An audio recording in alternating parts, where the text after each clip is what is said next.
Good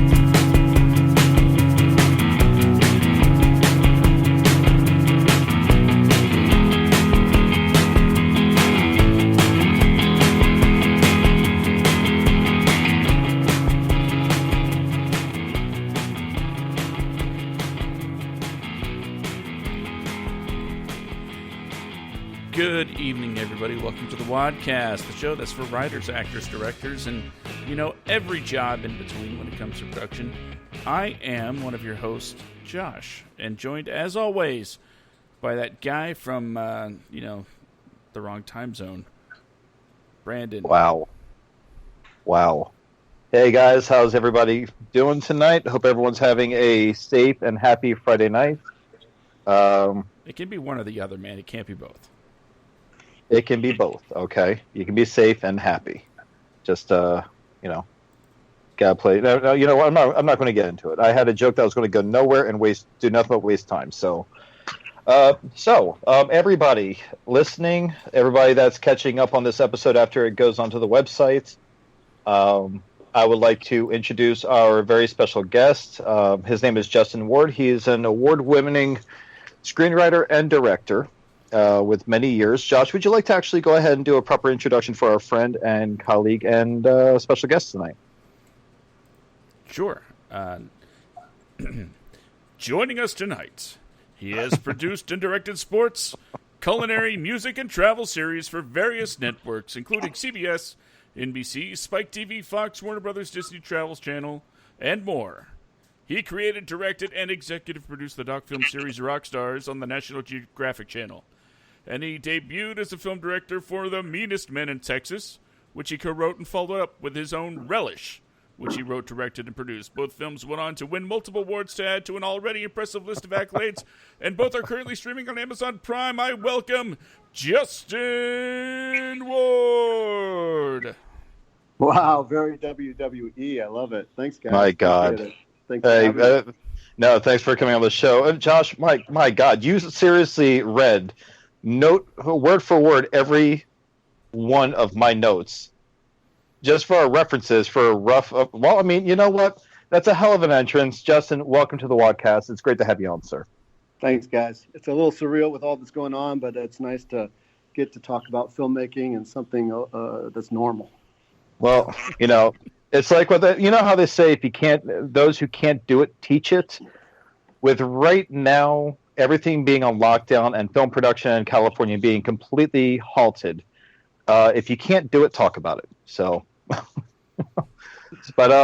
so Justin, tell us a little about yourself. I mean, where are you from, and what sparked your interest to work in the film and television industry?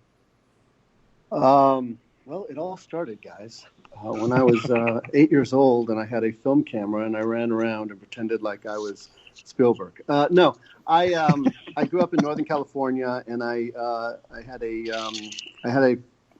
didn't have a film camera, but I did have a 35 millimeter camera with different lenses, and so I was always running around pretending like it was a film camera. So I don't have the videos to show it, which is probably good, but I grew up in what looked like the backyard of Return of the Jedi, and it was just beautiful with ferns and redwoods and really nice scenery and the northern coast of California.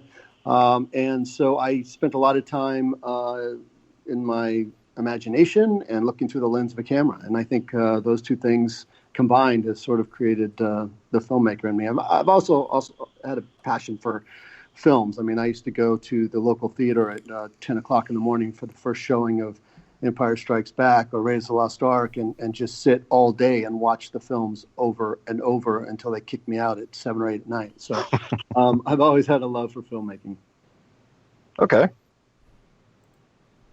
Now, at some point, you had to tell your family that you wanted to get involved with show business entertainment, right? How did they take that?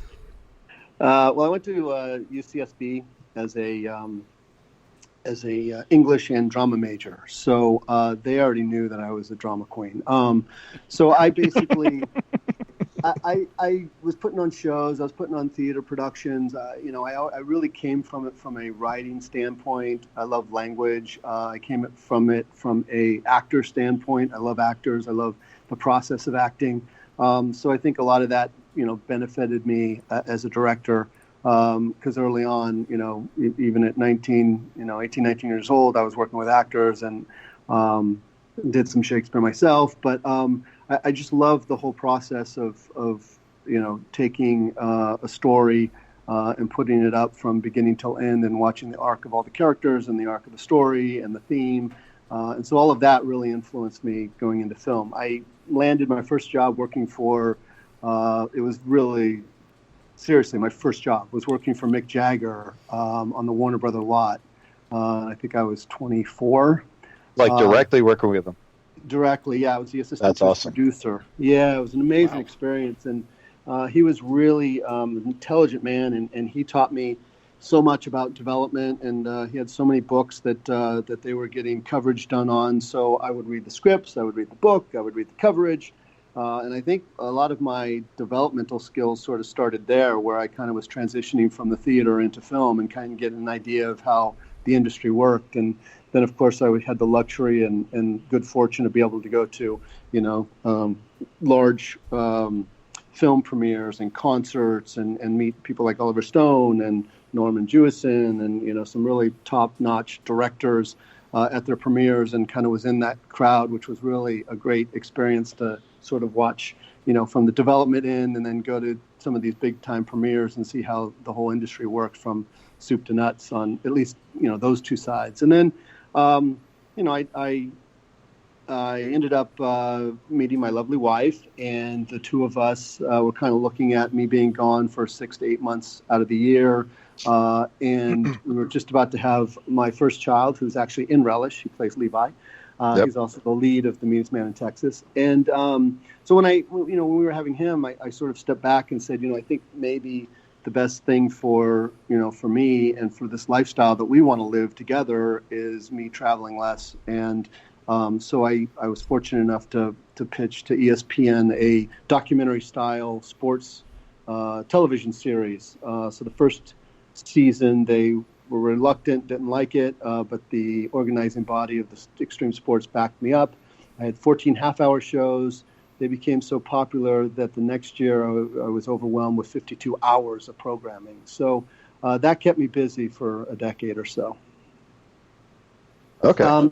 And then I did a lot of different documentary programming, created my own show, which was an amazing experience, Rockstars, for National Geographic, which was sort of, as a kid running around with a camera in my backyard, that was my dream. So I kind of feel like I have been fortunate enough to have achieved my dream. I got to make a show for National Geographic. Of course, the dream was to be a photographer, but directing a documentary series was pretty damn cool.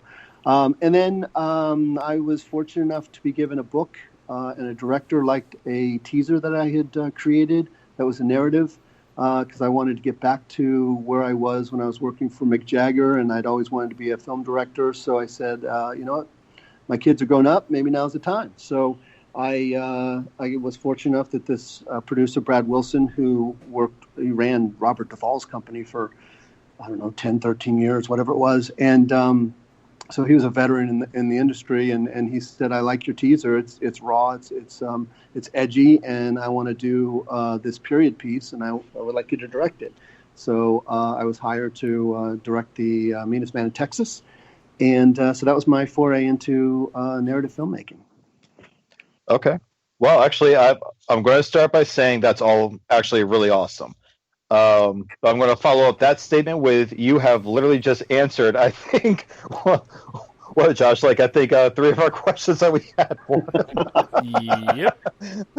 But I mean, and that's good. I mean, that's probably the first time that's ever happened in the whopping, 8 episodes of this show. So, I mean, but I will follow that up, though. I do have a question about all that. So with UFC, going off of your resume and everything that you've worked on with, especially working sports, with sports being related to UFC, I would assume it's your interest in sports that really pushed you into doing something with UFC. What kind of stuff did you do with UFC more specifically? Because I know that you developed some of the shows for UFC, and I also know that you were the show runner for a specific show. So if you don't mind me asking, with the show running aspect of things, what all went into that, and how exactly did you manage to pitch something and then also become the showrunner for it? Because I don't think a lot of people understand how that actually works. Yeah, and again, I think sports is a little different than narrative, but I was actually, it was kind of ironic. I was up on a mountain directing USSA snowboarding for pre-Olympics for NBC Sports, and got a phone call asking if I would be interested in directing a pilot for Spike TV about two UFC fighters. And I was literally in the middle of directing, and the text that I had gotten was, take the next call. From my executive producer. So obviously I took the next call, and I said, look, I don't know anything about fighting. I don't know anything about this sport. I've never watched a UFC fight, but I have an extensive background in martial arts, so it intrigues me. But I'm not into the violent side of it. I'm more into the martial art and the stories of athletes. That's what fascinates me about the human condition and overcoming odds and pitting yourself against the best in the world. That's all interesting to me. I think that's what makes sports so incredible to watch and certainly incredible to direct. And so when Dana White was explaining that's what he wanted, is he wanted a storyteller. He didn't want a UFC guy to do these. So I got to meet Chuck Liddell and Randy Couture, and both incredible people as well as fighters, and ended up directing their first pilot. So that's kind of how it started. And then they offered me at that point another show that I did, which was more of a host-driven piece. And then they were having trouble with their a show that they had done, which was a magazine-style show. And so they were in development and kind of struggling with what to do with it. So they brought me in as a consultant, and then next thing you know, I was the showrunner. So I don't know that I can say that that's a path for anyone to follow. It just sort of fell onto my lap. It was one of those where they asked my opinions, and then I gave it to them, and then they offered me the show. And that was a bear. That was a really hard show to do. It was 13 episodes, and I don't think I slept for the entire time producing, directing, and writing for that show. Oh, wow. It's a lot of coffee. And you and I have discussed this, but previously before all this. But so going from doing something such as working in like sports or just like even television production for all these docuseries, what you mentioned before, that was kind of hard for you to really, I don't want to say hard, but it was an interesting journey for you to make a name for yourself as an actual person that could hold their own on an actual film set. I would say, it's for me, and it's interesting, it's probably because of my experience, but they say the best filmmakers are the ones that make things personal. And I've always believed that. So I've always tried to do my best by infusing myself into whatever project I do. And so for me, I've never been one to accept someone putting me in a box. I hate that. And I don't like to see it with other people. And so that's, for both my films, even though a lot of people say they're very different, to me, that's how they're very similar. They have the same sort of overall theme, which is don't put somebody in a box. And people are not what you think they are, or the box that you want to put them in. We're so much more than that. And so I got very frustrated because I always wanted to direct. So I was, for the teaser that I told you about, I basically had put together this teaser. I had basically put together a pitch deck. I'd put together a treatment. So I had all of these things, and I went out and I was trying to raise money for it on my own. And as I was doing that, most of the feedback that I was getting is, we would never give you a film to direct because you've never directed a film. So that's kind of the walls that I was running into, until Brad Wilson obviously took a major risk on me and said, well, I've seen what you can do, and I think you could do a full-length feature. very easily with the skills you have and what I've seen. I've been around enough to know that you can do that. And he's pretty much a maverick himself in a lot of ways as an indie filmmaker. So that was a really great opportunity, and I thank him for it, because without him, I probably would still be trying to sell that or some other project and getting doors slammed in my face saying, "You're not a filmmaker. You're not a narrative filmmaker. Sure, you've done documentaries, but you've never done this." So it was nice to have that opportunity. Oh yeah, absolutely.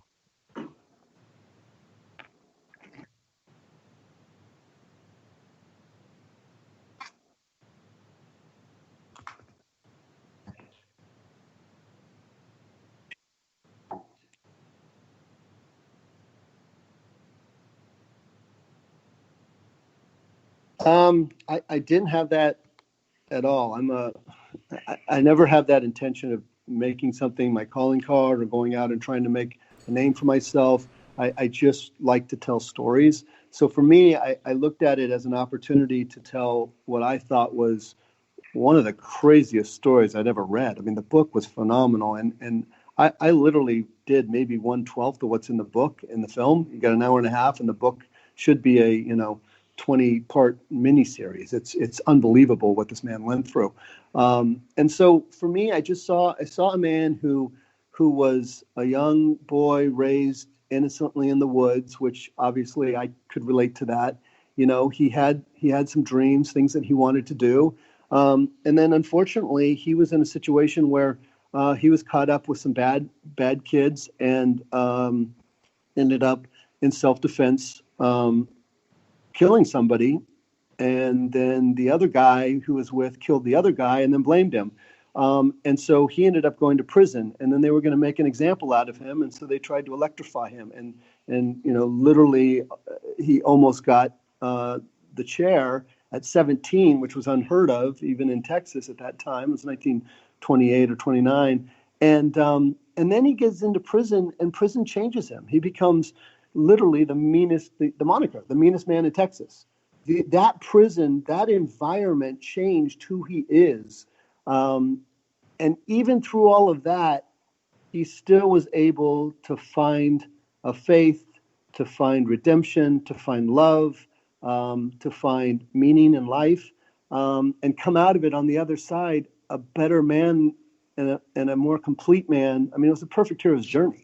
And so for me, that's the story that fascinated me. That was the story that I went, wow, it's got everything. It's got everything. And it's a period piece on top of it. It's a prison movie. It's a period piece. It's a love story. There's prison escapes. There's knife fights.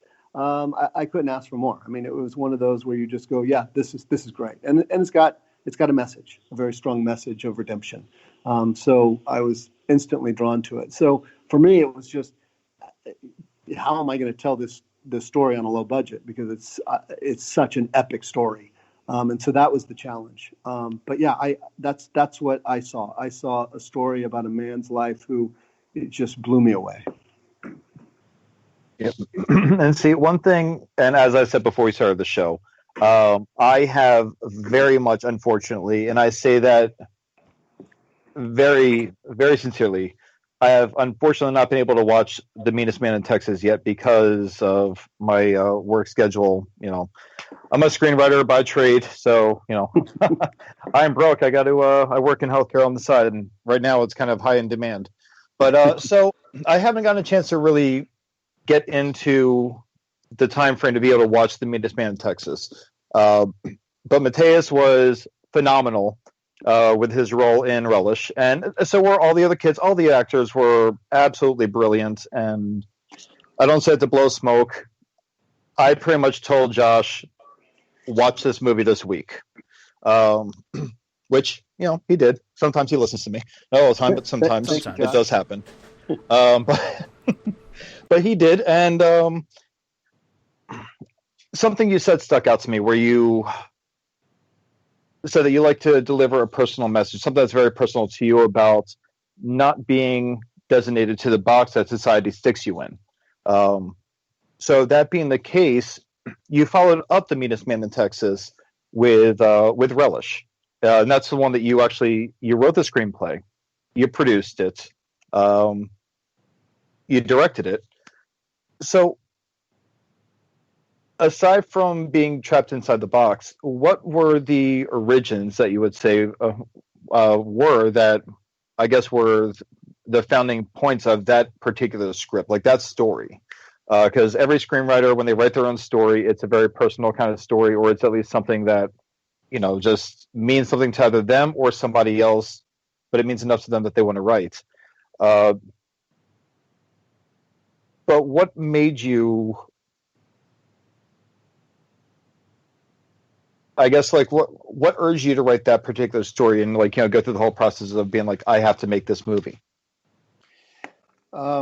It's a great question. I will say it's a very long-winded question. So. Yes, no, but it's a very good one, and it's very thought-provoking. I would just like to chime in and say thank you for the accolades and for the list of everything I've done in the film. But I did have a good producing partner, Terry Nardozzi, who was wonderful, and she was my partner through the whole thing. But I think for Relish was a unique situation, and it's a very personal story for me. My kids are surrounded. We're in Los Angeles, and they're surrounded by a lot of different types of children, and I was starting to see sort of a trend towards this finding who they are and being who they are, and I really was inspired and moved by those people doing that. And identifying who they wanted to or who they needed to identify as. And that's one of the things that sort of drove me because I didn't really understand it. And I was, in a lot of ways, upset with my ignorance that I didn't know too much about it. So I had started before Terry and I had met, I had started writing a script where I had a transgender character, and I said, look, what I want to do is I started researching, I started watching films. I was sort of like, as a person, just sort of learning about this world that I knew nothing about. And in all the films that I watched, these transgender characters were all portrayed as victims or subculture some way or something that was really out there, or frankly, I didn't like the portrayal of them. And I was kind of shocked that they were so exploitative, if you will. So what I wanted to do is I really was focused on if I were ever to write a character like this, I would write a character that is normal, and everyone around them is looking like crazy people for not realizing that this person is who they are, and that's just what they are. That they identify with what they identify with, and that's it. And so I took that character that I'd been developing, and when Terry and I just talked about making Relish, I pitched the idea of the 5 teenagers going on a life-changing road trip, and I said one of them would be a transgender character, and she loved that because she really was big on doing something for the LGBT community. So it all sort of came together perfectly. That story is really personal for me, is because I grew up taking a lot of road trips, and I felt like every road trip I went on, I grew as a person. And I met people outside of my comfort zone. And I just wondered what would happen if I took all these people in high school that are in their cliques and are, sort of put into their boxes. And what if you put them and took them out of their boxes and put them in a van and put them on a road? How would they interact? And that's what I wanted to see. So that was the story I wrote. Okay. No, like I said, it was fantastic. I can't talk highly enough about it. It's really, really well done. Thank you. And I've got to say, and even for like the transgender aspect of things, these are things that I've said in a previous episode. I think the one where I was actually talking about Relish. It was a recommendation that I had on the website and also on one of the shows, because we each have our recommendations of the week. We kind of like just flip flop. And that was one that I mentioned as like, you have to see this movie, because there are things that are touched upon that, I don't think any. God, I'm going to feel so old saying this. They're not kids; these are young adults. They're like maybe like late teens, early 20s. But the thing is, to me, they're puppies, because I'm like I'm pushing 40. So, with that being said, the kids in the film were absolutely, they blew me away. And the story, the issues that they had are things that I can openly admit to the fact that I'm completely ignorant to, that I know relatively nothing about. So with the situation with Tyler's character Kai, the acting that Tyler did in that movie, it just blew my mind. Same with Hannah, Mateus as well, Rio, Chelsea. Like, every one of the kids did a phenomenal job. So, I mean, I've got to say, like, the fact that you're able to write something about that. When you're writing those kids, just kind of like my follow-up question to that question. When you're writing these kids and their struggles, Mateus is, he's young. Would you have to go back and actually have him look over some things, be like, well, no, Dad, like, kids don't say this anymore. I mean,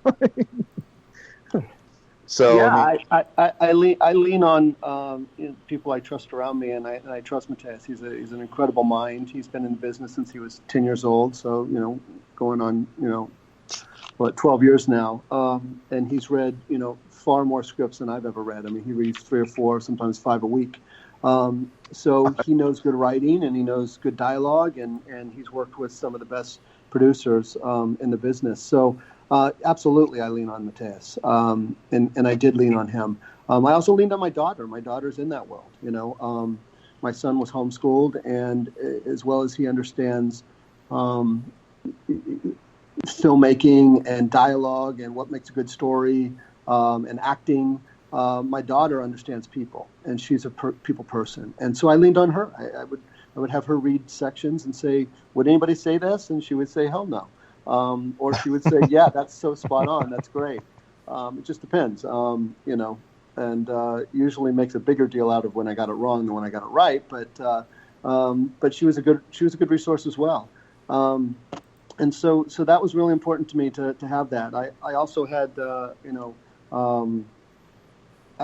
I had the transgender actors that I worked with also give me feedback. So once they read the script and once they auditioned for the part, then I would ask them point blank. I'd have long conversations with them about this character to make sure that it was real. I obviously am not transgender, and I don't claim to know everything about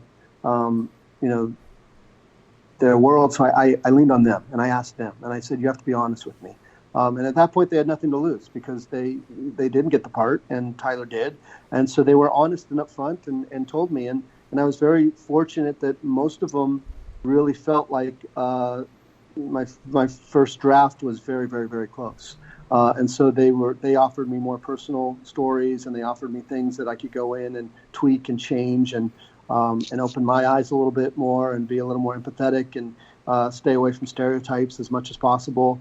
But some stereotypes, I hate to say it, are stereotypes for a reason. And they're stereotypes for a reason absolutely. Because that shit happens.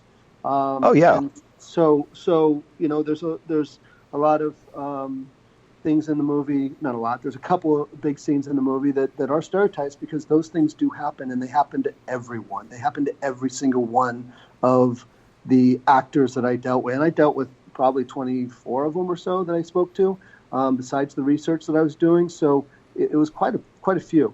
But yeah, that was really important to me to make sure that I tried to let it be their voice and not my own voice, interjecting as an older man. You see, and that's to any screenwriter, or let me be more specific, any aspiring screenwriter. Do not make the mistake that I made when I started out, thinking that you know how to write people of different races, sexes, really anything. Ask. Talk to somebody. If you have a female friend, you don't know how to write a female, talk to the female. Talk to her. If you have just like any person, just talk to them. It goes a long way. And if you haven't seen Relish, honestly, it transitions. Just watch the damn movie and you'll see exactly what I'm talking about. See, like with me, I remember when I was writing my first script, I was sitting next to my girlfriend at the time, and I was trying to write a woman. My 25-year-old mind, my first feature script, my 25-year-old mind is thinking, what would happen if a guy did this or said this to a woman? And I would I made the fatal mistake. I turned to my girlfriend at the time. I was like, hey, so what if I told you this? And just like the daggers came out of her eyes, and she's just staring at me thinking, you want to say something? Like, well, no, it's for a script. It's like, is it about me? Well, no. Okay, good. Like, I'm just... So either way, so Josh, I feel bad. I'm taking up your space too, Josh. So go ahead, please, buddy. Go ahead, and I'll let you. Yeah. Forward the plots. I'm on the show too. Okay. Well, so many questions. You know what? I'm going to go off book a little bit. Okay. And I do want to say, first of all, and I mean this in the most complimentary way possible, we keep going back to Relish as a main talking point because, I mean, since, episode 1, it's been brought up episode 2 times. Episode 2? Yes. Episode 1, I think I said I was going to check it out. Episode 2 is when I actually checked it out. God, get your timeline right. Well, Man. At least it was mentioned. I wasn't off base there. I'm joking. I still love you. Go ahead. Time in quarantine is a whole different thing. I totally get it, guys. Lots of boredom, hence the show. Someone said, what day is it? And I'm like, days. It's WADcast day, so Friday? Quarantine created this show. But Josh, go ahead, buddy. Go ahead. I'll shut up. So, I mean this in the most complimentary way possible. That Relish, it reminds me of. I don't know. The only comparison I can say is if John Hughes were around today tackling these kinds of issues. Well, he was tackling the issues back then, and as far as teens and their stereotypes, but to not just focus on the cliques, but the mental aspect of it. I don't think he would have done anything like that in the 80s. But this is the kind of thing where I see it as the more realistic modern-day Breakfast Club on the road. So I guess if the Breakfast Club was a food truck, I'm just thinking randomly babbling. I like where you're going. But were the films of John Hughes kind of an influence? You mentioned, Spielberg and Lucas. Was John Hughes also a big influence on you when you were growing up? Absolutely. I was a diehard romantic, so for me, Say Anything and Breakfast Club and those type of movies were some of my favorite. I love them. They were great. They were fun. They were exciting. You felt like you learned something. You broke some barriers. He's a phenomenal director. I certainly obviously had a big influence on me to be able to do a film that has his sort of his aura around it, if you will. Go ahead, Brandon. No, okay. Well, I actually, from a directorial standpoint, this can go for either The Meanest Man in Texas or even Relish. And I feel so bad that I'm just over here talking about Relish because I have not gotten a chance to see the prior of the two yet. But the chemistry. There are certain ways that directors go about achieving the kind of chemistry that the not just the kids, but even like the adults had with each other. There was like this. It's like when you watch a movie and you see these actors, and it's just clear that they're only acting. There's really nothing substantial other than like, okay, well, they're just rehearsing a script. They were probably just fed their line from the script supervisor. the chemistry with the kids in the film is a special one because it seems like there was prior chemistry going on before the camera started rolling. Like as if we truly came in at midpoint in their history in this house that they're in this roof that they're staying under, this facility. How did you go about achieving that level of chemistry with the actors? Well, obviously, it starts with a phenomenal casting director, and Laura Ward, my wife, who is also the casting director. As you guessed, there's a lot of family in this film as well. My film company is called Ohana Films, which is Hawaiian for family. We spent 5 years out on the islands. And so she basically, what I loved about her was she would come in and she would dig deep and find tape on even the smaller one-line parts, and she would come running in and show me some of the most amazing actors that she would just find out of nowhere. I mean, deep in the recesses of Actors Access with no picture and no video, and they would send in a self-tape, and all of a sudden it's like, wow, where did this person come from? And she just has a knack for knowing, the kind of, characters that that are in my scripts, and after we talk about them, she would just find the most amazing actors. So yeah, definitely kudos to her. What we did is she spent probably a good 2 months going around and collecting every transgender actor that we could find. And when we got tapes, and I was looking for something very specific in Kai. I was looking for Kai. And I knew that it had to be a transgender actor. So I was very specific.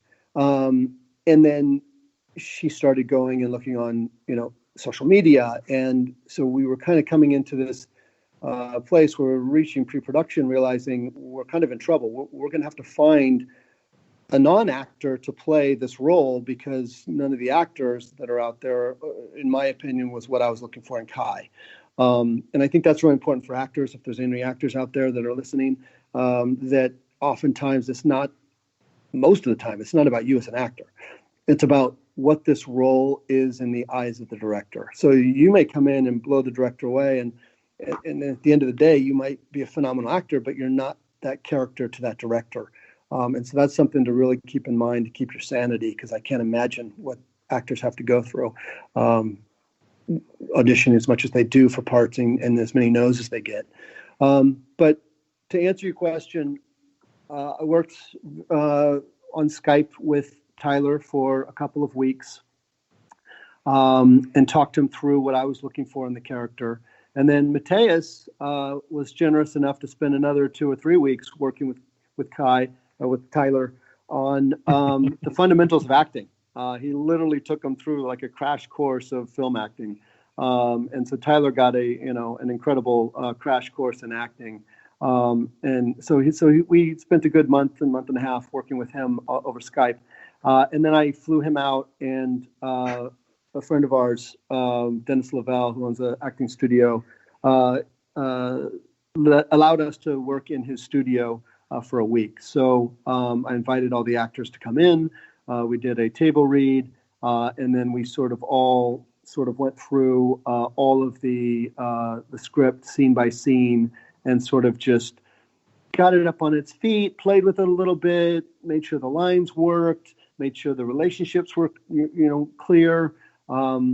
Before that week, I also spent a good 2 or 3 hours with each actor and went literally line through the script with them, making sure that we're on the same page. So there was a lot of pre-production time with the actors, because when we got on set, we realistically had 1 or 2 takes, and that was it. It was a 9-day shoot. And so it was essential to have that chemistry that you're talking about. And I think that the way that we did it worked really well for this group. Now, I had worked with, obviously, my son. He was the lead in The Meanest Man in Texas. So we sort of have a shorthand, which is kind of nice. We've watched enough films together. We've talked about enough scripts. We've talked about movies that I can throw out 1 or 2 words, and he already knows what my note is. And so that helps make things easy for me. The Hana Hayes, who played the lead social media Yeah. influencer. She was in a teaser that I had done. So I'd worked with her. She had worked with Mateus. So I knew that connection was really strong already on screen. So I knew that chemistry was going to be there no matter what, just inherently there. And I knew that she was going to be able to do one or two takes and get me what I needed. So she was an easy cast because she's just super talented and could bring a depth to this character that I think that a lot of actresses might have made the mistake of making it shallow and come across as a joke. And she made her a real person, which I think is so much more interesting to watch. And Rio, I'd always loved Rio as an actor. My wife, was his champion the whole time. I actually, when I was writing, was thinking of him as well because me and my wife had talked about him. And so he, I just had we knew he was the right fit for Theo, and he stepped right in, and again, just the chemistry just happened between all these actors, and I think spending a lot of time in rehearsal beforehand, there was no camera, there was no stress, there was nothing that sort of like you're not in your own world, you kind of are forced to interact with each other. I think that allowed them all to create that chemistry between them, and I'm really stoked that we had that time. No, like I said, like in between, like Tyler, what was it Hannah? Hannah, yeah. Hannah. I'm sorry. Okay, I didn't. Sorry, it broke up on my end for a second when you said her name. I didn't want to. Hayes. Okay, Hannah. Okay, I just want to make sure I'm pronouncing her name right in case she's listening. I don't like mispronouncing people's names as much as I'm horrible with names. I like to try to pay them that proper respect. But between Tyler, Hannah, Mateus, Rio, Chelsea, and Chelsea, honestly, I think her character in the movie was probably my favorite part of the movie for the quirkiness, like that really shy, quiet awkwardness. I thought that was awesome. Next I've got to say Tyler was probably for different reasons. Also, I've got to say they were like equally my favorite characters in the film, just because Kyle was a little bit of a badass in that film. Just there are no, I am working on my language. I have a foul mouth, but I'm allowed to keep things PG-13. But Tyler was just no fucks given, basically. Like, I mean, it was just flat out, you got a problem, say it to my face, whatever. And just Billy badass, basically, in the whole film. Absolutely loved it. But when you talk about casting, you and I, we had talked relatively briefly last week about a few things. And one thing that came up, and you kind of brought it up for casting with getting tapes and audition tapes, our mutual acquaintance, Brian Wallace, for the shop, the store employee for that outfit store in the film. I want you to tell, I don't think I told this to Josh because I thought it was awesome, but we've been working on our own little projects here and there. So I didn't bring it up to him, but can you discuss how that went down? Because remember you said something about how people were coming off as way too campy, and then here came this one audition tape and boom. Yeah, it's funny. Sometimes when you're writing, a character just presents itself. I had no intention of ever writing Nova Charisse into my script. Nova Charisse just appeared as I was writing. I think, it happens sometimes, and it's such a bizarre situation where all of a sudden this full-fledged character just walks into your script, and now you're writing a scene for this character, and your characters are going to this clothing shop, thrift store where they're meeting this character who is going to become their Obi-Wan Kenobi. I mean, this guy is going to kind of give them what they need to hear at the time that they need to hear it. And so I was really happy with this character, and I think I was very protective of this character. I wanted this character to have an emotional depth that he's hiding, and I wanted this character to have so much charisma that he could literally hang with all 5 of these talented actors that I've cast in these roles. And my wife comes running in, and I'm working on scheduling with the first AD, and she comes running in, and I had watched probably a good 10 tapes of really great actors. I mean, really great actors. But unfortunately, they were falling into the actor trap of playing it superficial, and they weren't bringing any emotional depth to this character. And so I was very frustrated because of the role that I was excited to cast. And she came running in and shows me this videotape that I, embarrassingly sat and cried. I mean, I just was like, he moved me in this 3-minute part with a white background that many films haven't been able to do. And it was such a refreshing thing to see this talented actor just put it all into this role and bring him to life, that he jumped off of my wife's computer screen. And I just said, cast him. I mean, it was it. It's like, we found him. That was it. So kudos to him. He was an amazing find. And I thank my wife for bringing him and finding him. And I thank him for bringing what he did, his heart and the soul, to this part, and made it what could have been a very cheesy part, to be honest. But he really made it an incredible part.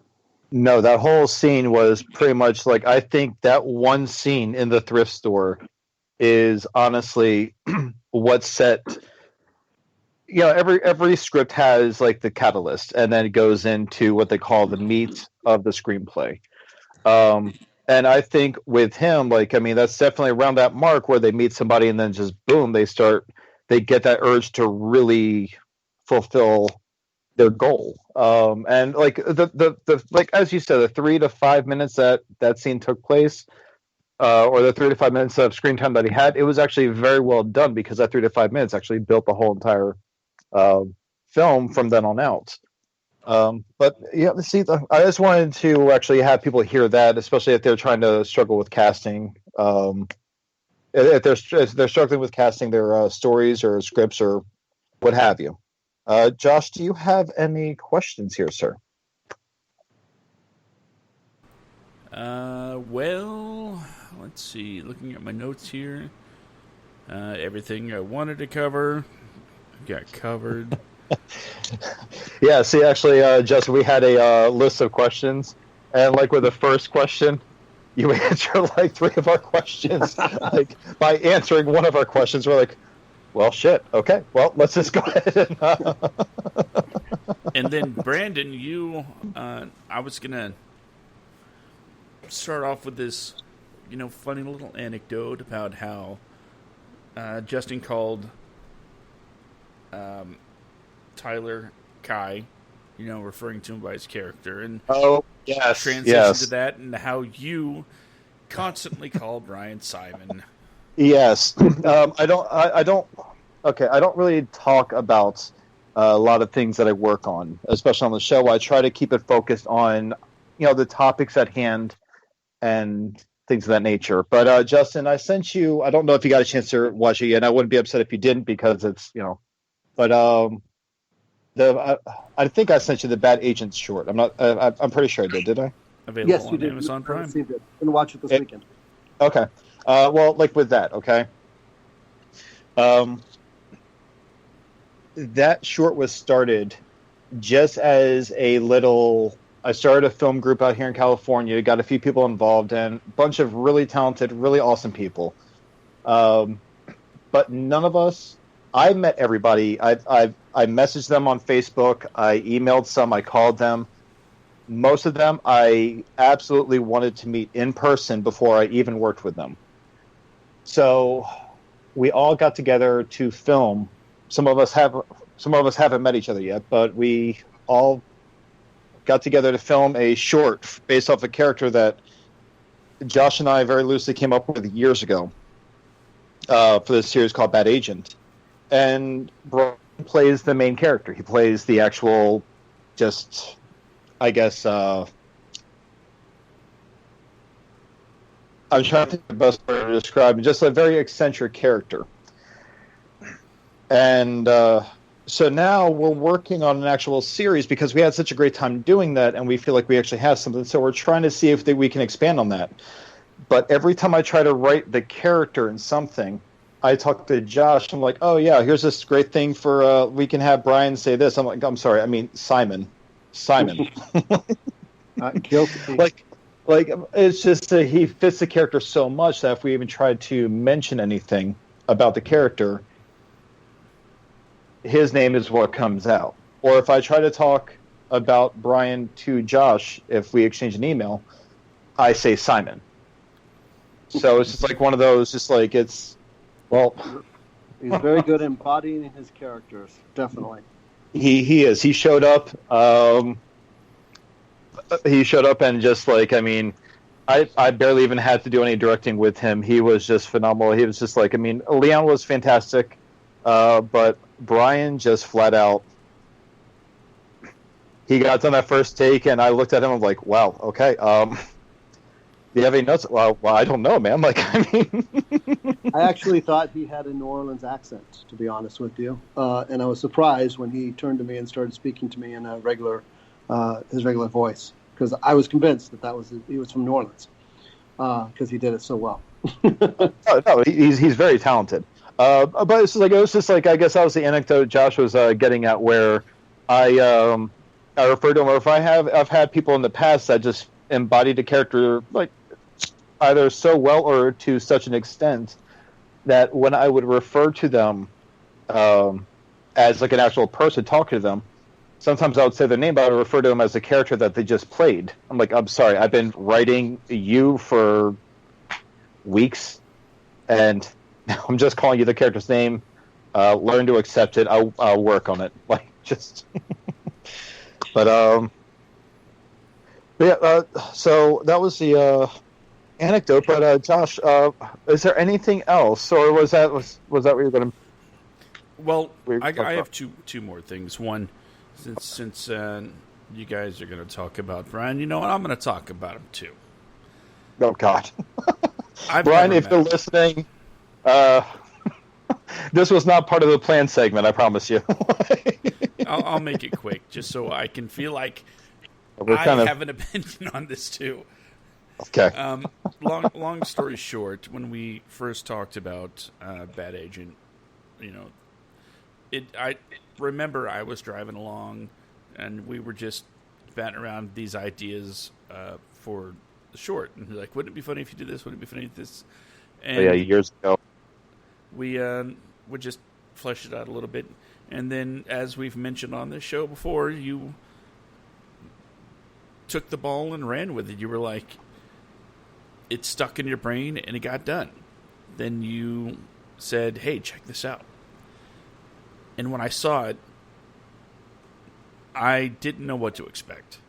Not that I'm saying Brandon would do a terrible job. No. But when Simon showed up on screen, because honestly, there was no Brian. I've never seen Brian. All I saw was Simon on screen. And I was like, the bastard nailed it. He nailed it. And yeah, that was my impression. He perfectly embodied the character.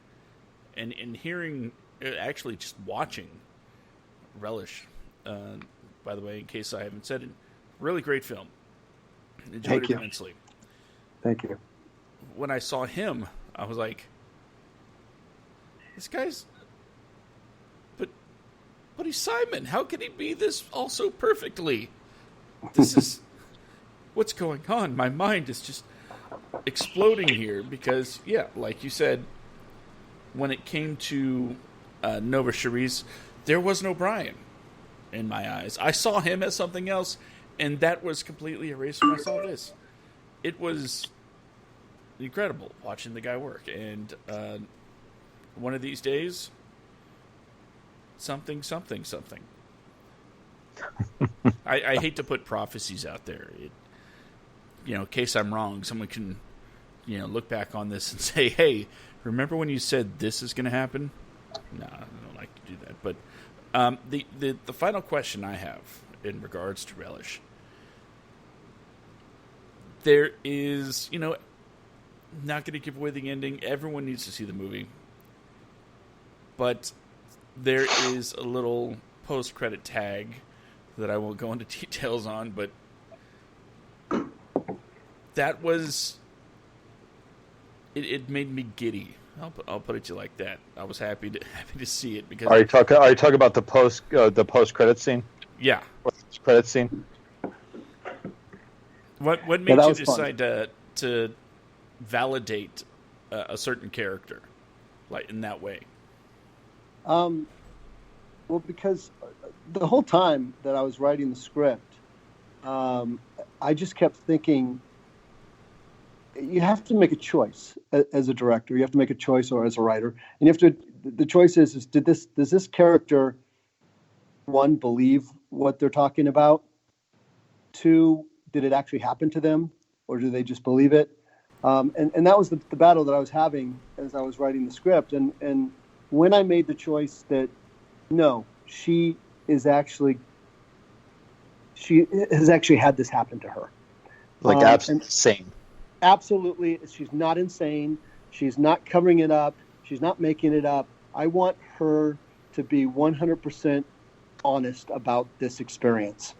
And once I made that choice, I just felt it would be a lot of fun to tag it on the end of the film, to sort of celebrate that, because we all, as we're watching it, I assume the audience is all thinking, she's crazy. She's crazy.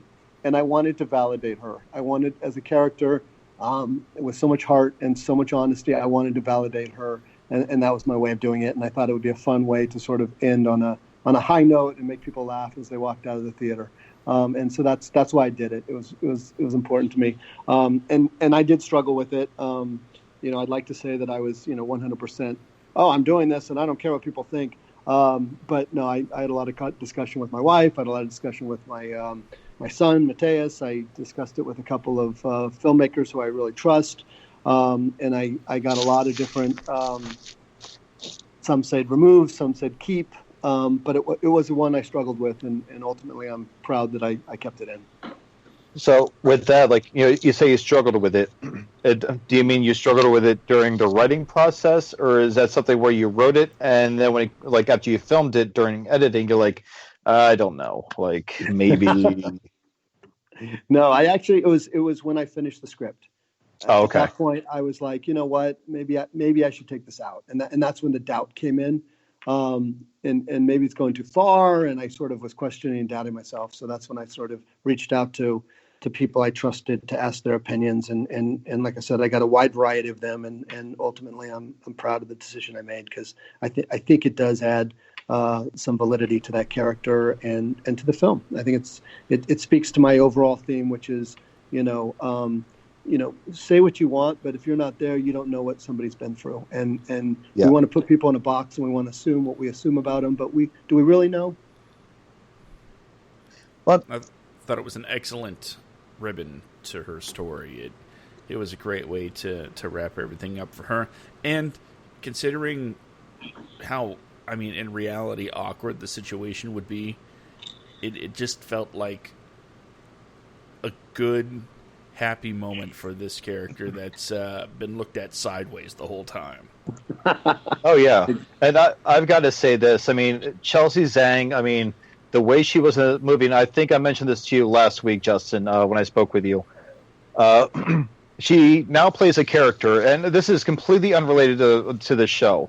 I'm sorry, to the interview. It's just one of those deals where I've got to say this, just to her merit as an actress. Titans on the DC Comics channel. What's that? She's on CD, right? Yeah. Or is it the DC channel? The DC channel. I don't know what it's called. I'm the worst comic book nerd in the world. But it's like the show Titans. I know you're one of the best nerds, Josh. I'm just saying. But you see Chelsea play this character, and this is all building up to my meriting her as an actress and her talents. In Relish, she plays such a quiet, awkward, and you can tell, there's a scene in the thrift store where Brian's character, Nova Charisse, goes in and just, gently touches her shoulder, and she's, pulls away really quick. That response that she had, says everything about her character, that she doesn't like being touched. But then the scene where she's offering Rio's character some of the food that she like the Oreo that she's eating. You can see that she's this kind, caring, really sympathetic, very sweet nature person that's dealt with their own things. And then you see her in the Titans show where she's just an absolute badass of the highest caliber in the show. So you see this stuff on this character, and this says everything you need to know about these actors. Her range in acting is phenomenal. Absolutely. But there's one person I really like, an unsung hero, as it were, of this movie that I really want to bring up. Cameron Ingalls. He played Jeremy. Yeah, Cameron's amazing. To go back to Chelsea, yes, she was an absolute joy to have on set. She was, so well prepared. She had such great questions, and it was just an absolute joy to have her. I mean, she's all heart, and she's an incredible actress, and I'm so proud of her. And I'm glad that she is, doing really, really well as an actress right now.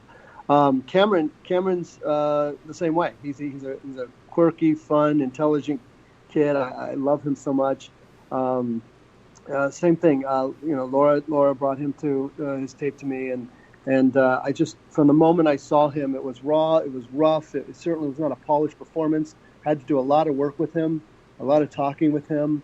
But he just had such charisma and had such a bold and exciting and charismatic personality that I needed him in that role. I just, you see an actor like that, and I think unfortunately a lot of directors are looking for the perfect take or the perfect tape, and I was not. I was seeing what I was seeing was the potential of such a phenomenal actor and such a phenomenal personality and charisma, and that's what I felt that role needed. I needed someone who, if he were in different circumstances or if he was in the treatment center, he would have been right there with the five of them. You know what I mean? Oh, yeah. And I wanted that feeling. I wanted you to feel like, yeah, he's one of them. Definitely one of them. And he did. He slid right in and did an amazing job. I'm so proud of him because now he is doing so well. He just landed a lead in Netflix American Pie, Malibu Rescue, who's a lead in that. He's Clickbait. I mean, he's just, Romeo and Juliet. He just landed a Shakespeare independent film playing Romeo. The kid's career is on fire. And when we met him, he was one of the ones that Laura dug out of the bottom of Actors Access, just came out from school, hadn't done a lot, didn't really have a tape, had a headshot that wasn't the greatest quality. And you just could see it in his eyes. You just saw the headshot, saw it in his eyes, and we just knew that this kid was going to give us something special, and he sure did. See, and I'm happy you said that because I was going to ask you if that was something we could touch on. I didn't know. I don't know Cameron at all. I don't really know any of the actors or any of the cast from Adam. But with Cameron, his story that you told me about was just absolutely fantastic, and it's a one in a million. It's seriously you taking a chance on someone much in the same way that someone took a chance on you. And just as in that person taking a chance on you, when you took a chance on him, it paid off because his character was a moment of levity that the movie really needed. You're not expecting this character who works as a waiter in a diner to just flat out turn into basically a little Rambo. And trying to protect this group of people. I love that description. Thank you. Well, that's basically what it was. I mean, it's the script is really nothing more than a bunch of badasses that have that start off with very disconnected and very strained relationship with each other that turn into pretty much their own version of an adopted family with each other kind of deal, like a surrogate family. And out of nowhere, these kids are in a diner, gas station kind of deal. And they meet this random waiter who goes on a full-on assault against people trying to take the kids. It just comes out of nowhere. I'm like, the hell just happened? Like, I remember I was watching it, and it's one of those things that happened where I was dealing with my dog, and out of nowhere, all of a sudden, this waiter that was just taking orders and talking to Chelsea's character, it's like, all of a sudden, Jeremy and Aspen are now launching a tirade against these people. And I had to rewind the movie. It's like, what the hell did I miss in 3 minutes, man? Like, I mean, where this movie turned into? But the point is, like, what I'm getting at is, like, he was an absolute no-named, unknown person.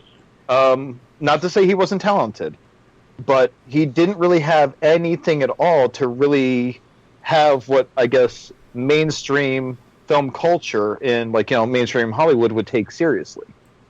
He had a few things here and there, but really it was this movie that really kind of gave him, I guess, the place to really stand on his own. Now, I'm not familiar with Malibu Rescue. I don't know if that precedes Relish, or if Relish was his first really major acting for a film. But yeah, it came after. Everything before that he had done mostly shorts. Like I said, we didn't even have tape on him at the time. It was a headshot, and he sent in his tape. But his tape was so charming. And it was so, like I said, you could just see it in his eyes, and he was a total joy to have on set. And I think he was going through some rough times too. I think he was getting he was in the belly of the whale in Your Hero's Journey. Yep. When he came onto the set of Relish, so he was dealing with a lot of stuff, and none of it affected his work. He was 100% present. You could tell that he loved acting, and it was a joy for all of us. At Ohana Films to watch him just sort of explode and blow up and become successful. It's great, it's funny because a lot of people are like, well, for me, success in Hollywood is the ability to work, and so whether you're working on a small project or whether you're working on a big project, that to me is success. So he's on Netflix. He's doing Shakespeare. To me, he's a highly successful actor at this point, and I'm very proud of him. No. I'm proud of the entire. I'm proud of all of you. Like, I mean, what you guys put together. I'm not I'm not too familiar with what the budgeting is, but it's for what I would imagine to be a shoestring budget for the most part, relatively. For just a modest low budget film that was filmed in 9 days. I mean, it was just absolutely insane as to what you cranked out on the other end. Well, thank you. It's just, you see movies, you read scripts that are so clunky, or there's so much fat in the script that you just wish that the writer or the director even trimmed out. But every single thing that happened in the script pretty much furthered the plot. Everything moved the story forward, which is what you want to see in a film. And it was so fluid, just watching it. Thank you very much. But I'm sorry, everybody listening. You already know I'm the long-winded one out of me and Josh. So, Josh, go ahead, buddy. Spotlight.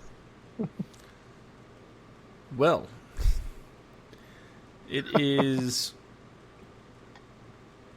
fun to talk about movies, I guess. Brandon, you covered so much. I'm not even sure where to go. But I guess that just means it's time to put an arbitrary amount of time on the clock, and we can hit the bonus round. Okay. My God. What, sudden death? Yes. Okay. Okay, Justin, you're now in the bonus round, or sudden death, as Brandon called it. I like my name a little bit better. So, first question. All right. You have 3 movies that you can take with you to, we'll say, a deserted island. You won't get any more. What are those movies? Well, it's funny because I love films and I love all films, and it's a tough question, but I have to go with the ones that I can watch over and over again. So the one that I can watch over and over again, will never get tired of, no matter how many times I watch it, is The Princess Bride. Hands down, no problem. It has everything. Okay, good choice. Good choice. I think the next one would have to be Empire Strikes Back. Good man. Okay. Because it for me, I think of all of Star Wars, so I can watch that movie and I can go forward and backwards through a timeline and think about them all. So in essence, I'm getting all the movies because I'm thinking of that one. As I'm watching that one, I'm thinking of them all. And then just because I love adventure and I love quick-paced, fun drama and adventure, I would have to go with Raiders of the Lost Ark. Okay. All right. Good the choices. film that my dog, the film my dog is named after. That's awesome. I love it. Oh no, his name is Indiana Jones. I figured it was Indy or Indiana. It's Indiana Jones. It's Indy if he's good. It's Indiana Jones to get his attention. Yep. So, love it. And I will even forgive the fact that there was no mention of Ghostbusters in that list. But it's okay. We can all. Hey, the Blues Brothers was up there, but Blues Brothers I can watch maybe every couple of years. I can't. You literally could put on any of those three movies, and I would sit down on the couch and watch it with you. Okay. Well, that's awesome. Figured out how to trap Justin for a couple hours. How to trap Justin, or how to have him completely ignore anything you ask him. So, exactly. How to be antisocial. It's like, hey, so Justin, what you want to do? Is like, well, I would like to watch this movie. So just And just to irritate Brandon, Justin, Back to the Future, great trilogy or greatest trilogy? Well, it was funny. I have a corporate client that I actually got to shoot a DeLorean, and with green screen and special effects and a pretty hefty budget, I got to do a Back to the Future skit. So that was a lot of fun for me. That was a little dream come true. I love it. I think it's a great trilogy. I would not say it's the greatest. Thank you. Brandon, name one that's better. Eat it, Josh. Huh? Name one trilogy that's better. One trilogy? Does it have to be a trilogy or a saga? A trilogy. Trilogy. Okay. Words have meanings. John Wick is better than Back to the Future, okay? I'm on his side on that one. I have to be. So, see, thank you. Oh, sorry. This I is don't mean to take nothing. sides, but This is like nothing. This is nothing. Like when we were interviewing Ernest over his travel TV show. What is it, buddy?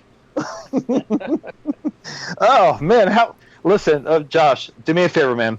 Go into your kitchen, get some salt or seasoning or something like that, and sprinkle that on your foot for the next time you shove it in your mouth. Okay? So, no, he gives me hell because of the fact that I think Back to the Future is it's a good series. I do like it. It's just riddled with time travel related plot holes. I don't care what anyone said. But... Never back. Back to the Future was wonderful when I was however old I was when I watched it, and it's fun to show my kids when they were that same age. But if you put it on right now, it's not going to grab me the same way. Here, okay, Justin, the history behind this is the fact that Back to the Future 2, I love Back to the Future 1. Okay, yes, absolutely. I love that movie. My philosophy is there's a lot of movies that should stop after the first one. Back to the Future, Saw, The Hangover, all these movies have fantastic first entries. Everything else is like, oh well. But Back to the Future 2 drives me crazy because Marty McFly goes 30 years into the future to save his kids and whatever he does.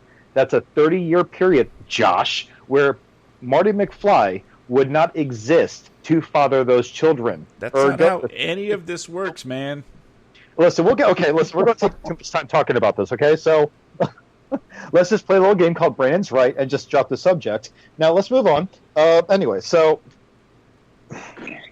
Justin, I'm sorry you had to witness that. But a serious question. that I'd like to ask anyone, and I would love to ask you this because you do what a lot of people that listen and message into us want to do. You, even with your start in the industry and having everything else, you completely shifted gears. You went from covering sports and fighting, and you had people like having a hard time taking you seriously, and then you went on to being given that chance to direct a feature. But then you went on and you made your own. What advice would you give to people, whether it's actors, aspiring actors, aspiring writers, aspiring directors, people that really want to get in? What kind of advice would you actually give to them that want to really just try to get in the meat of Hollywood or even the independent sector of filmmaking? Yeah, I mean, I think there's two different paths you can take, and depending on what you want to do. I mean, I think first of all, if you're a writer, I think you just need to write all the time. Every day I'm not writing, I feel guilty, Yep. and every day I'm writing, I'm convinced that I'm doing the wrong thing. And I think we all battle that. I think that that's the suffrage of a writer. But you have to do it. You just have to do it. And that's the hardest part. So if you're a writer, and even if you're a writer-director, that's what you have to do. You have to write. I think that if you're a director and you want to direct, I think it's important to go do that. I think part of the problem that what the media has done is the media has taken geniuses and they've said, okay, look at Christopher Nolan's first film. You have to go make that to be a director. Oh, God. So no one wants to go make a film because they're comparing themselves to somebody like that. And I think that, if you do that, then you will never make a film. And so then you will sit there and have all these lofty ideas and think that one day you're going to make a film. No, write a script, something you can shoot with whatever camera you can get a hold of, with whatever actors are willing to work with you, whatever DP you can wrangle up, and go shoot something, even if it's a short you're not going to show anybody, just so that you're learning what it's like to have an actor in front of you, lights on their face, a timetable, and you're telling a story through a lens. I think that's the most important thing. And I've been fortunate enough through my life to be able to have to be paid to do that, capturing live action. So when it came time to directing, it's like, wait, you guys are going to wait until I say go? That's great. I love it. But it's without that, I think a lot of people get into the idea that they have to go create a masterpiece right out of the gate. And I think Tarantino is the one who said, I'll never show you my first film. I made it. It was distributed, but I've had it burned. Because he wanted his first film to be what the news could say is this. This is what the press is going after. These are what the critics. He knows more than anybody that he had to fail at his first time out of the gate to learn so that he can go do better. And I think that that's what's lost in the narrative that the press tells everyone, is they expect you to suddenly just be a masterful filmmaker. But what you find when you go dig deeper is that there's a bunch of short films, there's a bunch of TV shows, or there's a bunch of being an assistant to somebody for years and years and years, or they were a stunt coordinator and now they're directing, and their first feature film is, of course, brilliant because they've worked on 20 films with the best filmmakers in the world, so they've had that experience. I think you just have to do it, and I think you have to not worry about failing. You just have to do it to learn and for the love of it. And that would be my advice. See, I hope everyone's listening to that. Everybody, hope you heard that. Damn good advice. And you see, the thing is that people don't realize that. Look at Wes Anderson. Anderson. I'm sorry, I'm reading something while I'm saying that. Wes Anderson, Bottle Rocket. Not a bad movie. It's not like his later films. I mean, you have Rushmore after that, but it's two separate kind of films. And I think Bottle Rocket, actually, when it came out, it didn't actually start making its money back until it amassed a cult following. It was pretty much like a failure in the eyes of the critics, at least when it came out. It was just, But he followed up, and he's a very prolific filmmaker now. But that's actually fantastic advice. But Josh, are there any questions that you might have at all, sir?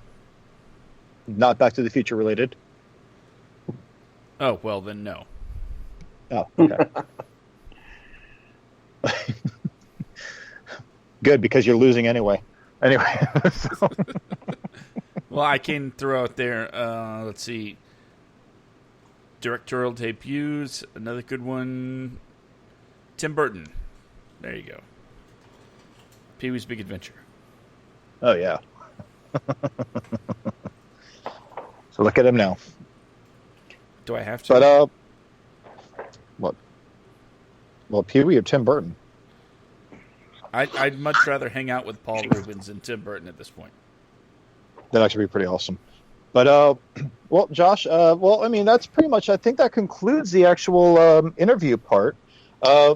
Justin, we actually have something that we do every week. As I said before, the recommendation of the week. We talk about a particular independent film. And we try to keep it as independent as possible because mainstream Hollywood, I felt bad because my recommendation last week was A Little Monsters, which isn't exactly an independent film. It had a pretty big theatrical release in other parts of the world, limited release in the United States for a short period of time. But, and Josh, I know I didn't really clear this, so I know I didn't really settle this with you or anything like that over, before I say this, but Justin, are there any recommendations that you might have for our listeners to check out? Something independent that really struck you that you think would be awesome. It doesn't have to be like brand new. It could be older, whatever. Yeah, I mean, there's a film out there. It's pretty high profile, and I'm sure a lot of people have probably seen it. But it really is one of the kind of films that I would have loved to have made. The Peanut Butter Falcon. It's independent. I know that it had Good some money, choice. but it's 100% independent, and I love that about it. And I just thought the performances were so real, and I love the story, and I just really enjoyed that movie.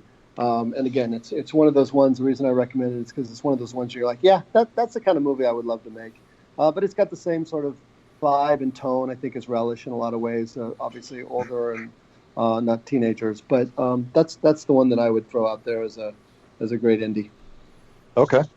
Then that will go up on the website tonight as our very first guest recommendation. Thank you. No, absolutely. No, I just kind of throwing something out there. And Josh, I know I didn't really talk to you about doing that before we did this show. About the Peanut Butter Falcon and Shia LaBeouf. I watched it. I'm a wrestling fan. That's a big thing for me. And I knew going into it, that there's some things that they probably wouldn't exactly nail down. But, from the wrestling fan standpoint, it was good. But what made me just open my eyes wide was the very opening scene with Shia, his first appearance in the film, when he's, working the line and just doing a job, right? I watched him, and it somehow amazed me that he looked like he was doing something that he'd done a million times before. I just completely bought into it immediately, just from the way he seemed to just casually do the motions, like it was ingrained into him. And I bought in right then and there and was along for the ride. Yeah, it's a great performance, and again, for me, it's the young man who played beside him was phenomenal as well, and I really felt it was a movie of heart and a movie of acceptance, and I think right now in the world we're living in, it's really important. Yeah, especially right now. More than ever. Yep. But God, excuse me. And Josh, it is actually technically out of the two of us, it is your turn. I will offer my own recommendation after yours because I, forgot the name of it, so I didn't recommend it last week because I'm lazy. So, what's your recommendation this week, sir? Okay, before I give my recommendation, okay, I want to say that this might start a conversation we can have next week about what exactly constitutes an independent film. Because my pick, I don't know. I don't know what the classification is on this one. Because it has a star, it has a bit of a budget. So, well, it's Colossal. Okay. Starring Anne Hathaway and Jason Sudeikis. That's one with the monsters in the sandbox, right? Yeah, very surprised how good that was. I was very surprised. I was too. I was actually very pleasantly surprised by that. With a jaded eye, and I ended up enjoying it a lot. Yeah, I'm still trying to get my girlfriend to look past that whole jaded eye, as you put it, over the whole thing. She's like, oh, it's a monster movie. I'm like, well, it's really not. Like, I went in without any idea what it was about. I had no idea. I just saw that this girl goes home. She needs to, try to fix her life. There's an old beau. And then suddenly monsters start attacking Korea. It's like, wait, what? And then I started piecing things together myself. Again, not knowing what this movie's about. And I enjoyed the hell out of it. So I highly recommend it. That's why it's my recommendation. But can you understand why I'm kind of teetering on whether or not it's an actual indie feature? No, yeah, I get it.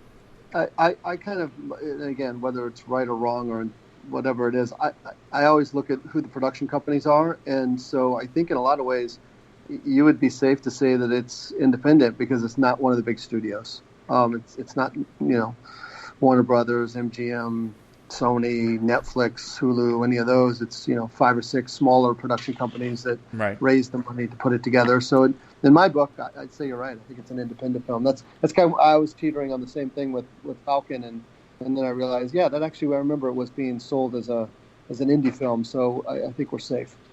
I think we're safe. Good. And well, thank God. You guys are getting the hate mail, not me. So it's all good. No, listen. I'm by Disney is going to be indie. Now, besides that, with the hate mail, I'm sensitive, so I make Josh read it. So, like a good friend. It's true. Hey, Josh, read this. Well, what does it say? It's like, I don't know. Go ahead and read it, but don't read it out loud. Just read it to yourself, and it's all on you. All right, but I actually have one. The one that I meant to bring up last week.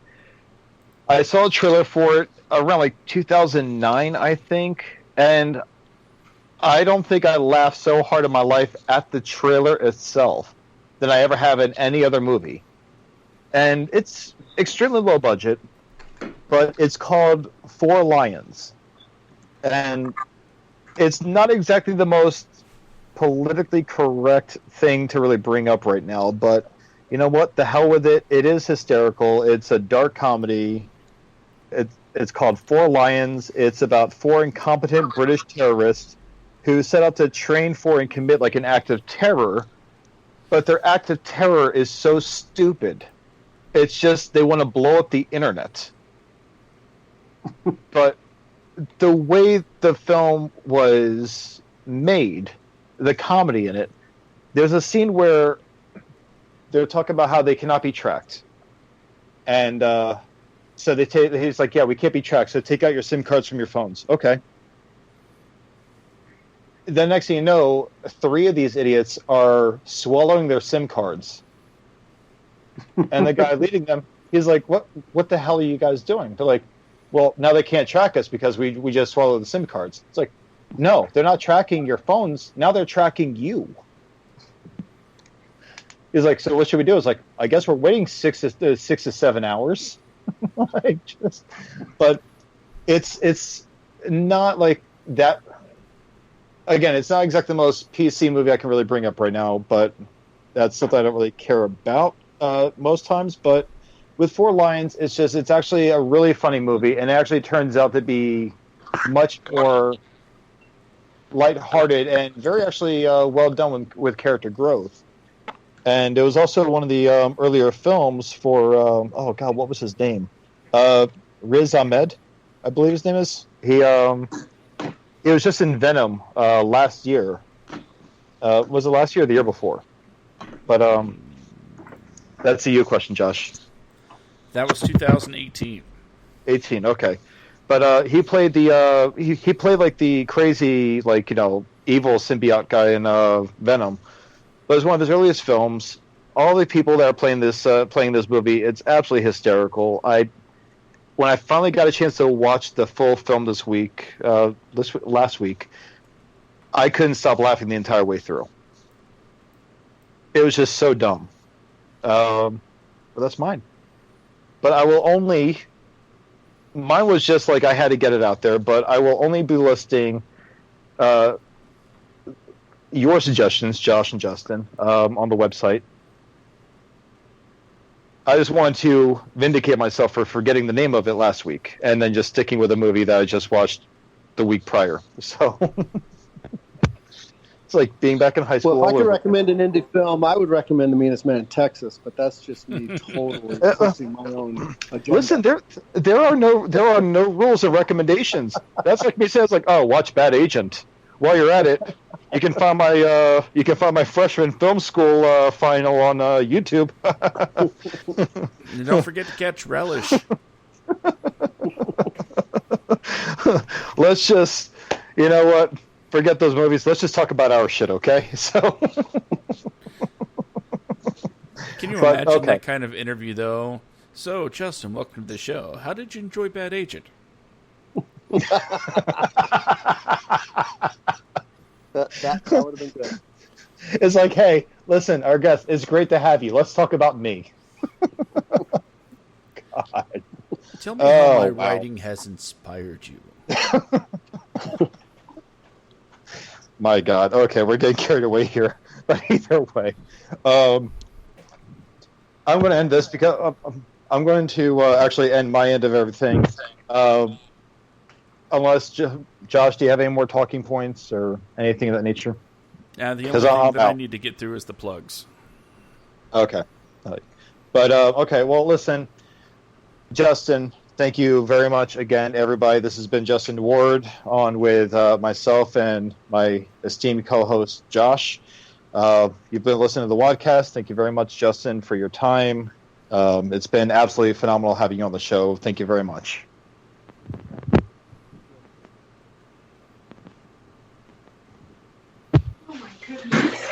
Okay.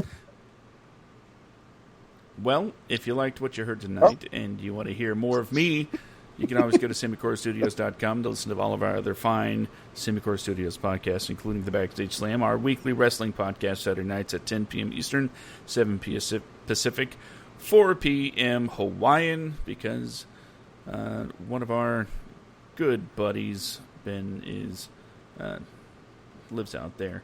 And if you want to know what's coming to Netflix for the week, every Monday at 10 p.m. Eastern, 6 p.m. Pacific, you can catch the Netflix, again, at SemiCoreStudios.com or SemiCorePods.com.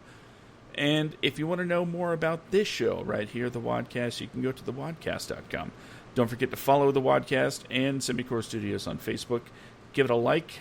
If you are listening to this at a later date, don't forget to rate, review, subscribe. That's very important so we can move up the ranks and more people can hear about us and, you know, the stories of the people that we bring on. Also, if you want to follow me on Twitter, at SkidComic, or at Semicore Studios, or at WADcastPod. Brandon, where can people find people on the Insta?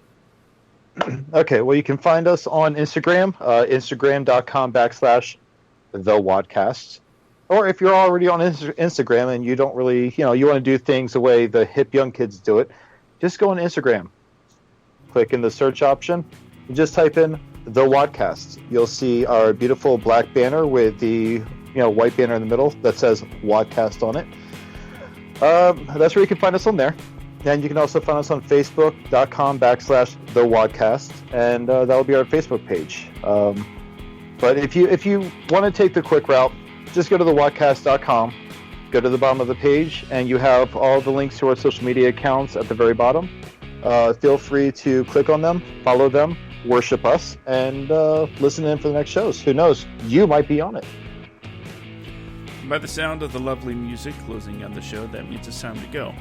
But if you've been listening since week 1, and this is week 8, you have noticed a theme that when it comes to doing your art, that the best advice everybody has given so far is to just do it.